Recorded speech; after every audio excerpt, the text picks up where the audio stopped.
Hello my dear student. तो एक बार फिर से आप लोगों को इस वीडियो के माध्यम से मैं पढ़ाऊंगा हिंदी का तीसरा चैप्टर, जिनका नाम है माँ के सारे बोध अभ्यास का प्रश्न को करवाऊंगा। तो चलिए पहला प्रश्न को देखते हैं। पहला प्रश्न में क्या है? तो पहला प्रश्न है, मंगू के प्रति माँ और परिवार के अन्य सदस्यों के व्यवहार में जो फर्क है उसे अपने शब्दों में लिखें। तो इन प्रश्नों का उत्तर है, मंगू के प्रति माँ का व्यवहार समता से पूर्ण है। वह मंगू को बोझ नहीं समझती है। पागलों के अस्पताल में वह इसलिए भर्ती नहीं करवाती है कि वहां उसकी सही से देखभाल नहीं हो सकती है। रात में उठकर बिस्तर और कपड़े बदलती हैं ताकि उसे गीले में न सोना पड़े। उसे सदैव मंगू की चिंता रहती है। मंगू से दूर होने की वजह से वह स्वयं पागल हो जाती है। दूसरी ओर घर वाले मंगू को बोझ समझते हैं। वे चाहते हैं कि वह मर जाए या अस्पताल में भर्ती हो जाए, जिससे परिवार वालों को मुक्ति मिल जाए। इस तरह मंगू के प्रति और दूसरे परिवार वालों को व्यवहार बहुत अंतर है। इस प्रश्नावली का दूसरा प्रश्न है इस अध्याय का, मां मंगू को अस्पताल में क्यों नहीं भर्ती कराना चाहती? विचार करें। तो इनका उत्तर है, माँ समझती है कि अस्पताल में मंगू की सही से देखभाल नहीं हो सकती है। माँ अस्पताल को गौशाला की उपमा देते हैं।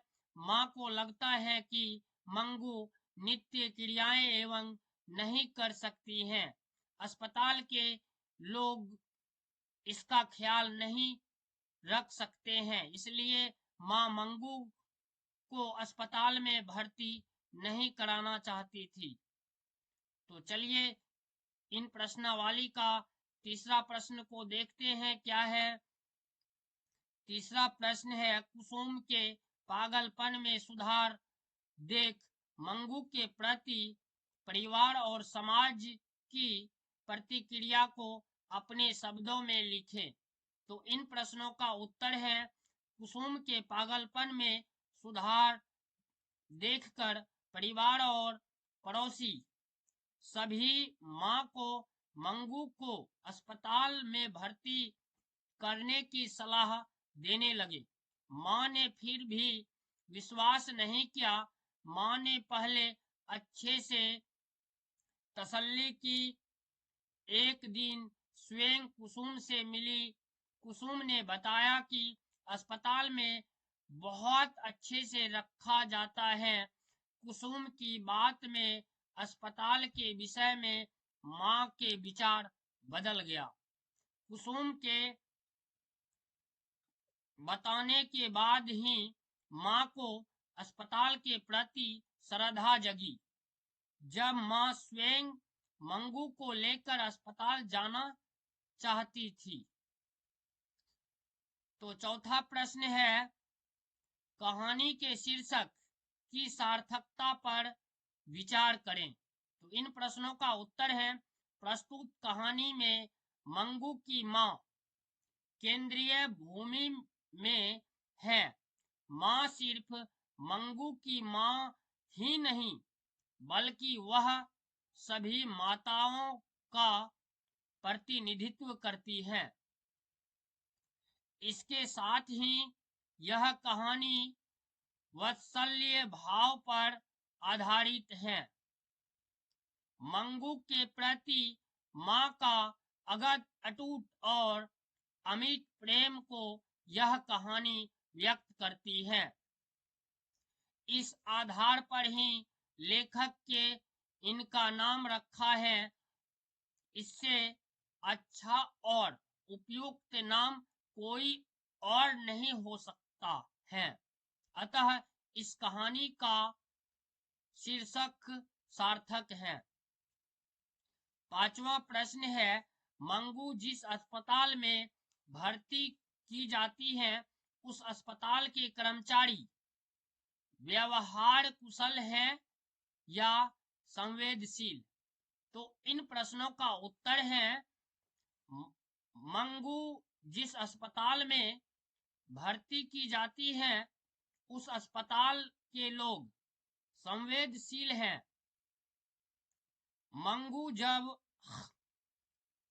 वार्ड में जाती है तो माँ व्याकुल से बेटा कहती है और स्वर फूट पड़ता है।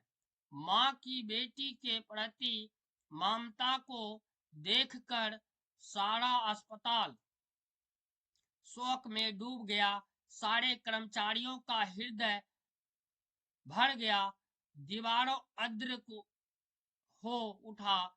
इतना स्नेह किसी पागल के लिए अस्पताल वालों ने नहीं देखा। माँ की ममता को देखकर मेट्रन की शक्ति लुप्त हो गई। इससे साबित होता है कि अस्पताल के कर्मचारी संवेदनशील थे। छठा प्रश्न है, कहानी का सारांश प्रस्तुत करें। इन प्रश्नों का उत्तर है, मंगू को पागल के अस्पताल में भर्ती करने की सलाह लोग जब उसकी माँ के देते तो वह एक ही जवाब देती, माँ होकर सेवा नहीं कर सकती तो अस्पताल वाले क्या करेंगे। जन्म पागल और गूंगी मंगू को जिस तरह पालती पोसती सेवा करती उसे देखकर सभी माँ प्रशंसा करते। मंगू के अलावे माँ के 3 संतानें थी, 2 पुत्र 1 पुत्री। बेटी ससुराल चली गई थी और पुत्र पढ़ लिख कर शहरी हो गए थे। उनके बाल बच्चे थे। जब सभी गांव आते तो माँ उनको भी प्यार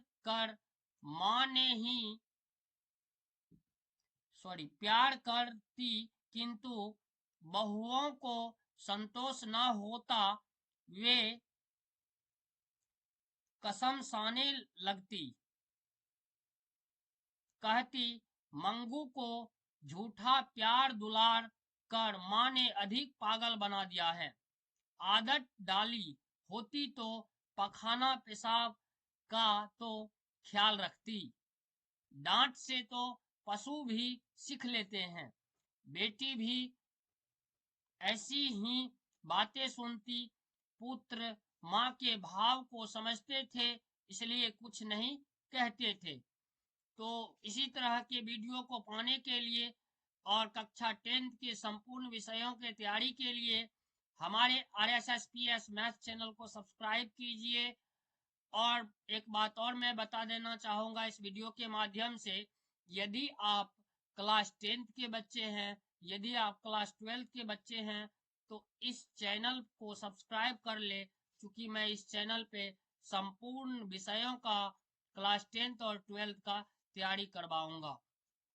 तब तक के लिए बाय बाय, फिर मिलते हैं अगले वीडियो में।